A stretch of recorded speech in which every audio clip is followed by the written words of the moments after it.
Guys, एक बात बताओ। पुष्पा 2 आने वाली है। उसका ट्रेलर देख लिया आपने? अगर नहीं देखा है तो मैं दिखा रही हूँ।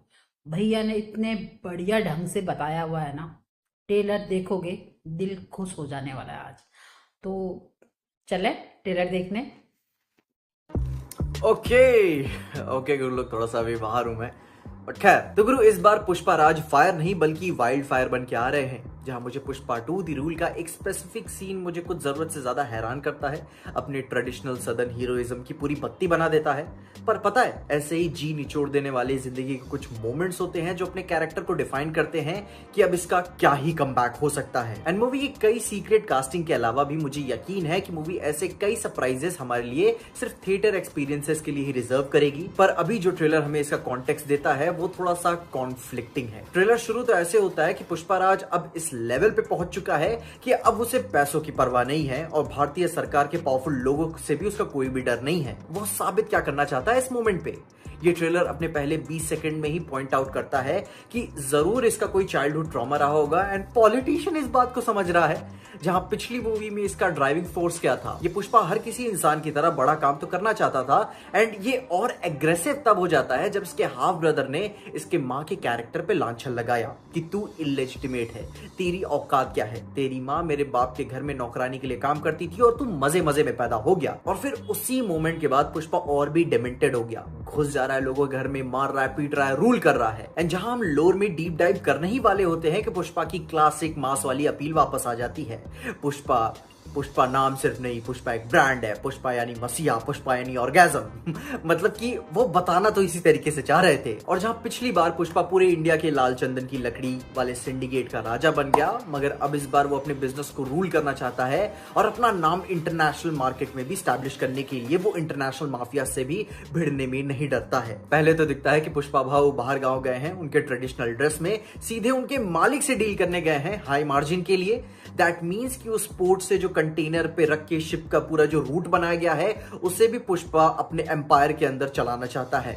एंड उसके लिए सिर्फ उसे पोर्ट वालों के लिए ही नहीं, बाकी कंट्रीज से भी लड़ने के लिए ही नहीं, जो बाकी पायरेट से भी लड़ने के लिए ही नहीं, बल्कि हर चीज पे उसे रूल करना होगा। एंड यही पुष्पा के थ्रेट को और भी बिगर और बैटर बनाती है। पॉलिटिक्स, गवर्नमेंट, इंटरनेशनली लोगों को हैंडल करना कोई भी छोटी बात नहीं होती। जैसे कि पिछली बार यह स्केल हमने केजीएफ में फील किया था रॉकी भाई के साथ कि उन्होंने सारे लोगों के पेच टाइट करके रखे हुए थे।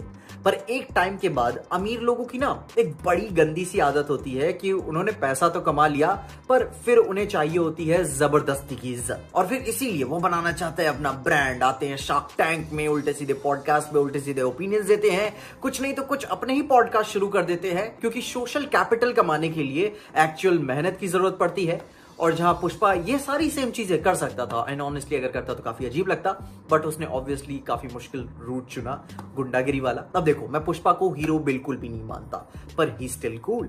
ये कुछ पुरानी मास और डॉन नंबर 1 जैसी मूवीज की याद दिला देता है कि हवा में टांग उठा के वो बवंडर बना देना, वो मासी मूवमेंट जो काफी टाइम से हम मिस करते हैं।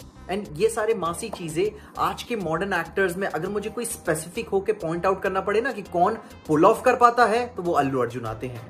बंदे के एडिट्स देखें, उसके मीम क्लिप्स देखें, वो क्लिप्स देख के नजर आता है कि वो सिर्फ कर नहीं रहा है, ये एक्चुअली मीन्स इट। एंड ये कॉन्फिडेंस आई थिंक हम सबको अल्लू अर्जुन से सीखना चाहिए कि इतने क्रिंज सीन्स को भी इतने मजे से पुल ऑफ कर लेता है बंदा कि आगे चल के साल भर तक उसका कल्चरल इंपैक्ट बना रहता है। हर कोई श्रीवल्ली का वाला गाना गा रहा है, हर कोई अपनी चप्पल छुड़वा रहा है, हर कोई ऐसे दाढ़ी में हाथ डाल के बोल रहा है कि झुकेगा नहीं साला। एंड वो मजा तो आती है। आई मीन काफी टाइम हो जाता है अपन ऐसी साथ में चीज सेलिब्रेट करे।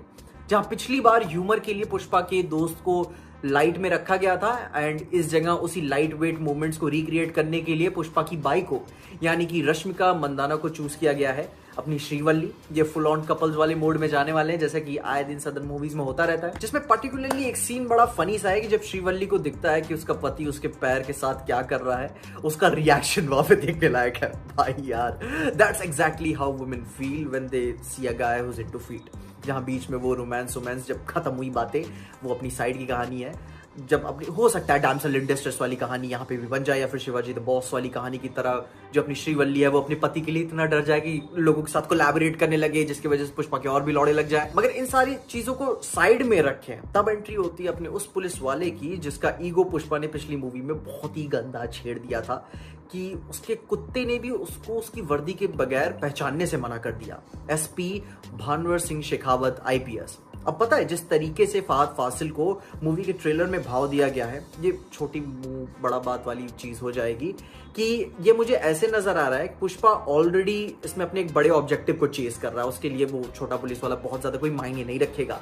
मतलब वो ब्रांड बनाना चाहता है, वो एग्जिस्ट करता है, उसने दुश्मन बनाया है, खैर फिर भी उसे वहां पे अपने शेखावत साहब है, उन्हें देख के लगता है कि फहद फासिल मूवी में उस जोकर की तरह होंगे जिसे बैटमैन शुरू में धीरे धीरे एक्नॉलेज तो करता है, उसके थ्रेट को समझता है, मगर उसका ऑब्जेक्टिव इतना बड़ा होता है कि वो उस थ्रेट लिस्ट में उसे सबसे ऊपर नहीं रख सकता, क्योंकि पॉलिटिक्स, गवर्नमेंट, इंटरनेशनल माफिया चीजें इन्वॉल्व है हर तरीके की। एंड एक पुलिस वाला बहुत बड़ी चीज नहीं है उसकी लाइफ में अभी। एंड तभी जब हम पूरे नैरेटिव में सबसे कम एक्सपेक्ट कर रहे होंगे, तभी फहद फासिल का कैरेक्टर पुष्पा की इतनी बड़ी गांड मारेगा जिससे वो कभी भी रिकवर नहीं कर पाएगा।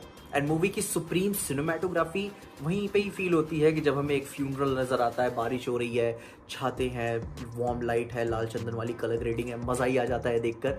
And CG and visual aesthetic देख के फील होता है कि 400-500 करोड़ का भाई, हाँ मतलब बजट दिख तो रहा है, अच्छे लग रहे हैं वो सारी चीजें।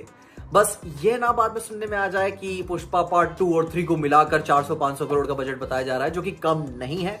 बट स्टिल मैं देखना चाहूंगा कि इतने पैसे में ही ये एक मूवी में कितनी बाउंड्रीज को पुश करते हैं विजुअली। बाकी there is a scene in the trailer जहां पुष्पा उस माता वाले लुक में थोड़ा सा गंजा दिखते हुए, तमाशा करते हुए नजर आ रहा है। वो पुष्पा नहीं है बल्कि कोई और ही कैरेक्टर है, अपने Fahadh Faasil. I don't know, तुम बताओ, मैं बहुत ज्यादा ध्यान नहीं दे पाया, अब तुम देख ही सकते हो मैं कहां पे हूं। बाकी मैं देखना चाहूंगा कि वो किस तरीके से कितने दुश्मन पुष्पा बना रहा है, क्योंकि इतनी भी अच्छी बात नहीं होती है एक कैरेक्टर के लिए। मैं जान रहा हूं आप सुपरमैन हो अपनी मूवी के लिए, बट कब तक ही सब अगर गुट बना लिए सिनेस्टर 6 तो क्या करोगे आप। एंड यहीं से ट्रेलर अपनी शुरू की बात पे पलट जाता है कि पुष्पा अब को भाई पहले बता रहे थे ना कि उसे पैसों की परवाह नहीं है, पावरफुल लोगों की उसका डर नहीं है, पर फिर यहाँ पे वो बोल रहा होता है कि उसे पैसे चाहिए। मतलब ब्रांड तो है ही, बट पैसों के लिए वो थोड़ा इमोशनल तो है कि 1 रुपया भी ऊपर नीचे नहीं। मतलब कि थोड़ी OCD हो सकती है कि अपना डोमिनेंस एस्टैब्लिश करने के लिए कि तू जानता नहीं है मैं कौन हूं और पैसा ही मुझे डिफाइन करता है, उसी मोटिवेशन से ही मैं तुम्हारे ऊपर चढ़ सकता हूं। एंड ये जरूरी सवाल आई थिंक हमें मूवी के लिए ही छोड़ देना चाहिए। सारी चीजें धीरे धीरे ही डिकोड करेंगे ना अगली वीडियो में।